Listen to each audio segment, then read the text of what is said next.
Hello, salut les amis, salut chers collègues musiciens, salut chers collègues bassistes. Cette vidéo concerne exclusivement les bassistes parce que dans cette vidéo, je vais enfin expliquer comment est-ce que j'ai joué la basse dans ma chanson qui connaît un grand succès en ce moment, dont le titre est Toi et moi pour l'éternité. C'est également l'occasion pour moi de féliciter et de dire merci à tous ces collègues bassistes qui essayent tant bien que mal de reproduire les lignes de basse que j'ai jouées dans cette chanson. Vous savez, c'est pas toujours évident de reproduire ce que l'autre a joué. Mais j'ai pensé qu'il était également de bon ton pour moi, vu que je suis encore vivant, de prendre la peine d'expliquer en quelques détails le jeu et le mécanisme que j'ai utilisé dans cette ligne de basse. Alors, pour cette première vidéo, il est question de ne parler que de la première chanson, de la première partie de cette chanson. C'est-à-dire dans cette première vidéo, je ne parlerai que de la première partie de cette chanson, Toi et moi pour l'éternité. Alors pour ne pas être long, nous allons passer sur le vif du sujet. La première chose qu'il faut connaître, c'est la gamme ou la tonalité dans laquelle se joue cette chanson. Donc la gamme est le si bémol majeur. La gamme de cette chanson, c'est si bémol majeur. La deuxième chose qu'il faut connaître, c'est sa progression harmonique. La progression harmonique est 1, 4, 5. Pour ceux qui connaissent cette numérotation, cette appellation, ils vont facilement se retrouver. La progression harmonique en si bémol majeur est 1, 4, 5. C'est-à-dire que le premier accord qui est 1 sera si bémol. Le deuxième accord sera le mi bémol et le troisième accord sera le fa. Alors, de temps en temps, comme le premier accord dure 2 mesures, le deuxième accord, c'est-à-dire le 4, une mesure, le 5, une mesure également. De temps en temps, quand on arrive sur le troisième accord, c'est-à-dire le 5, on peut jouer une demi-mesure et on revient sur le mi bémol, on joue une demi-mesure pour retomber sur le 1 qui est le si bémol majeur et on reprend sur le si bémol majeur également. Donc ça donne ceci. Bébé, tu es ma moitié à qui j'ai donné mon cœur pour l'éternité, le meilleur est pour le pire. Durant toute ma vie, je prierai Dieu pour notre bonheur, car tu es mon amour et tu le resteras toujours. Voilà, étant donné qu'on connaît déjà la gamme de la chanson, on connaît sa progression harmonique, nous allons parler du jeu de la basse proprement dit. Alors, à l'entrée, lorsque j'entre avec la basse, il y a un jeu que je fais là. Ce jeu, le voici.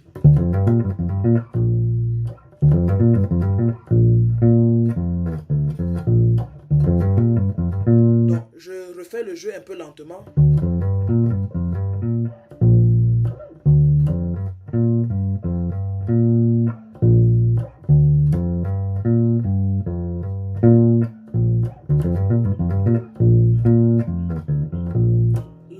C'est au début, lorsque j'entre avec la basse, voilà le jeu que je fais. Qu'est-ce que je fais à ce niveau? Je joue, nous sommes dans la gamme de si bémol majeur. Donc je joue pratiquement sa gamme pentatonique au niveau de son troisième degré. Donc je joue le troisième degré de la gamme pentatonique de si bémol. Et j'attaque par sa tonique qui est le ré. Et ça donne ceci.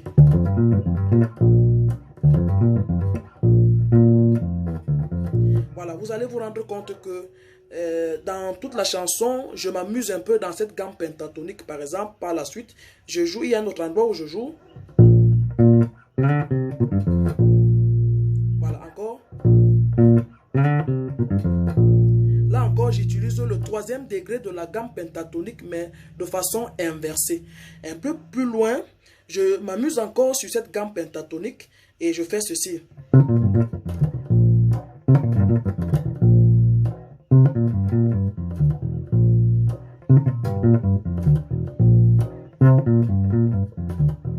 Encore lentement.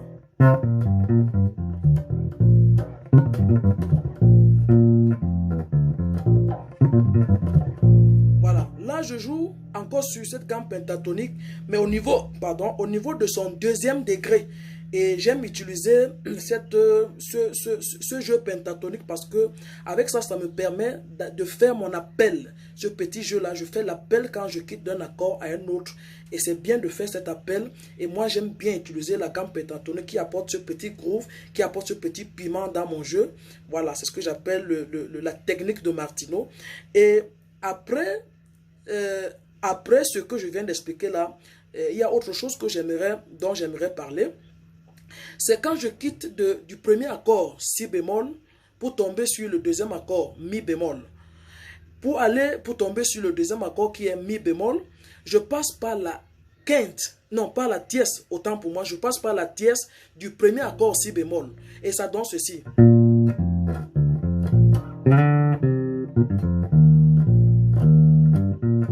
Voilà. Donc voilà un peu le jeu. Je refais le jeu. Quand je quitte du premier accord qui est le si bémol, pour tomber sur le deuxième accord, le mi bémol, je passe, après avoir commencé par la tonique du premier accord, pour aller sur le deuxième accord, je passe par la tierce du premier accord de si bémol. Je passe par sa tierce et ça donne ceci.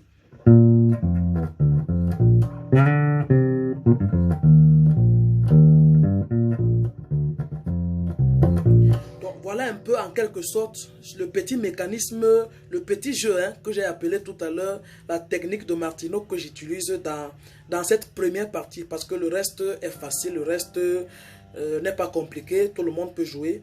Mais il était bien pour moi d'expliquer un peu ce que je fais dans ces petits jeux-là.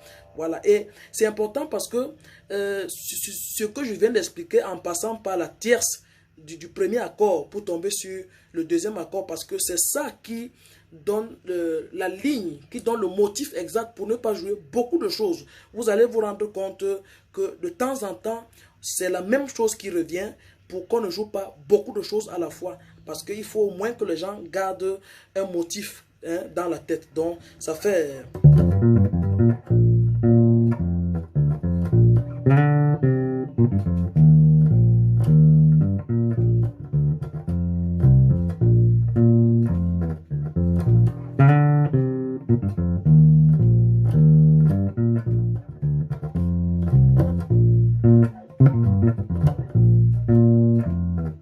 Voilà, donc de temps en temps, je m'amuse comme ça là.